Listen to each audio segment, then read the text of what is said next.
Assalamualaikum warahmatullahi wabarakatuh. Waalaikumsalam warahmatullahi Waalaikumsalam wabarakatuh. warahmatullahi wabarakatuh. Kami ulang ulang.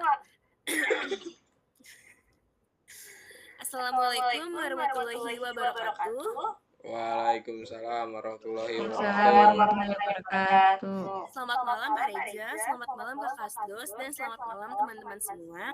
Kami dari kelompok 4 ingin mempresentasikan materi Edge Computing. Saya Lulu Karoma. Saya Nur Agustina. Dan saya Muhammad Ilyas Aditya Rahman. Saya Muhammad Waras Wibawa. Oke, next.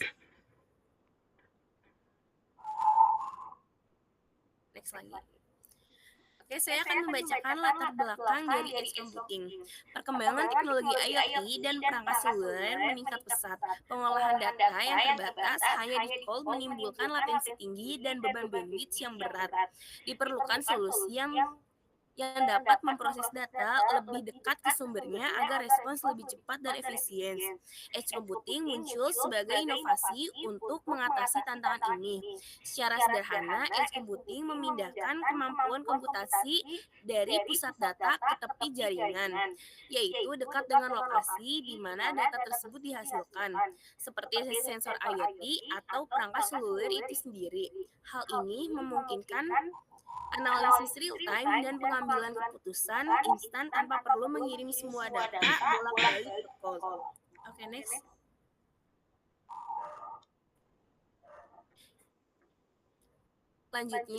Selanjutnya ada definisi konsep utama. Yang pertama itu ada edge device, perangkat di ujung jaringan yang menghasilkan data seperti sensor pabrik, kamera CCTV pintar, atau drone. Yang kedua ada edge gateway, node pemrosesan lokal yang mengumpulkan, memfilter, dan menganalisis data penting sebelum dikirim ke cloud. Terus yang ketiga ada central core, pusat data untuk menyimpan jangka panjang pelatihan model AI yang kompleks dan analitik big data. Oke, selanjutnya akan dilanjutkan oleh Ilyas. Oke, di sini saya akan menjelaskan bagian slide yaitu diagram arsitektur dan cara kerja. Di slide ini menjelaskan bagaimana arsitektur edge computing bekerja dan bagaimana data mengalir dari perangkat hingga ke cloud.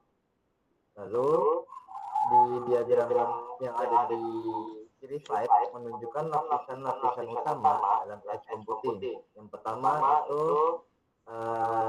ada device layer atau layer perangkat yang berisi sensor dan controller seperti smartphone, kamera, IoT device, dan mesin industri.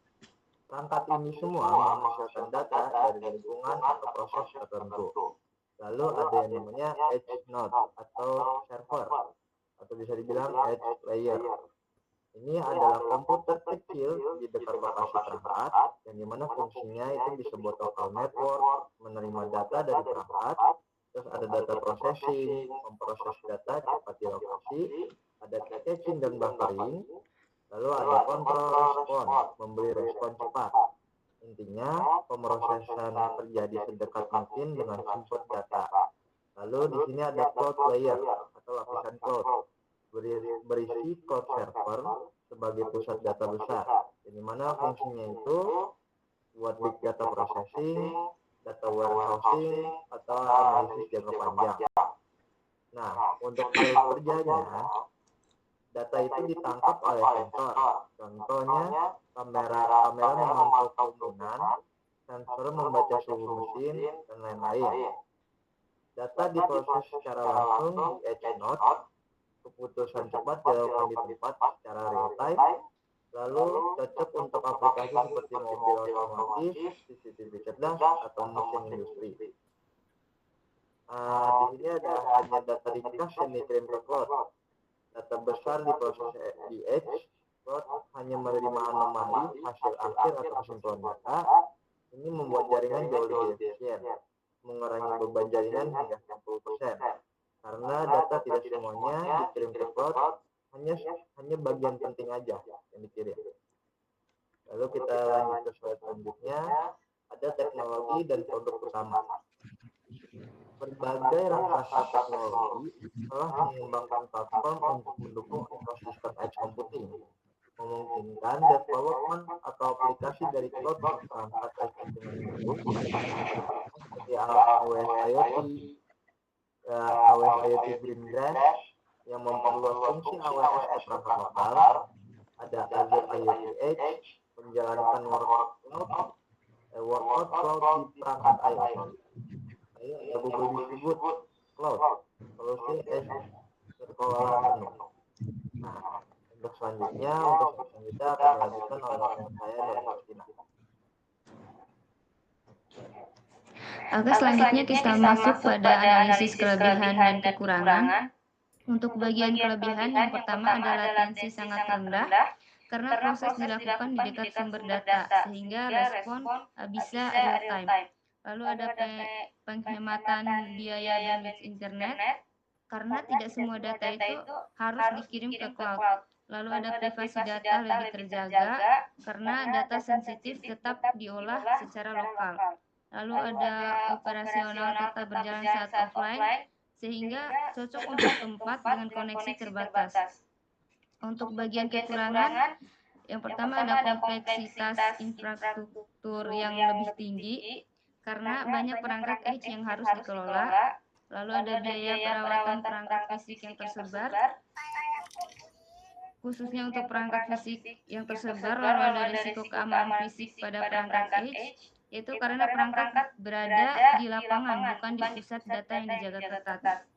Lalu ada keterbatasan resource komputasi dibanding cloud, karena tidak sekuat dengan komputasi cloud. Oke, next.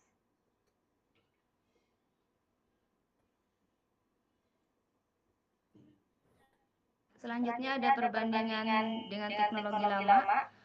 Untuk teknologi lama atau cloud-centric, yaitu pemrosesan di server pusat, latensi lebih tinggi, butuh internet stabil, dan bandwidth besar. Sedangkan untuk edge computing, itu pemrosesan dekat dengan sumber data, respon cepat, karena latensi rendah, bisa jalan meski internet terbatas, dan bandwidth lebih hemat. Selanjutnya akan dibacakan oleh teman saya, Muhammad Faraz di bawah. Selanjutnya itu ada use case industri, kendaraan otonom, seperti mobil memproses data sensor lidar dan kamera secara lokal untuk menghindari rintangan dalam hitungan milidetik tanpa menunggu server pusat. Next ya. Selanjutnya ini ada tantangan dan masa depan. Tantangan saat ini yaitu keamanan, seperti perangkat edge sering berada di lokasi publik yang rentan akses fisik. Yang kedua itu ada interoperabilitas, menghubungkan ribuan perangkat dari vendor berbeda dengan standar protokol yang beragam.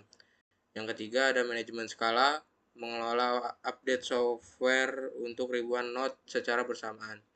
Tren masa depan yaitu ada Edge AI, chip AI khusus yang memungkinkan machine learning berjalan langsung di perangkat kecil. Yang kedua ada 5G integration, kombinasi kecepatan 5G dan Edge atau EMC untuk aplikasi ultra low latency. Fog computing, lapisan perantara yang lebih cerdas antara Edge dan cloud.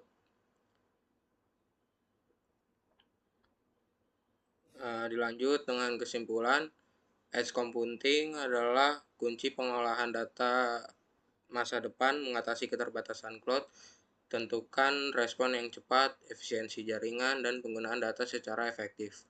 Meski menghadapi tantangan, potensi inovasi sangat besar untuk berbagai industri.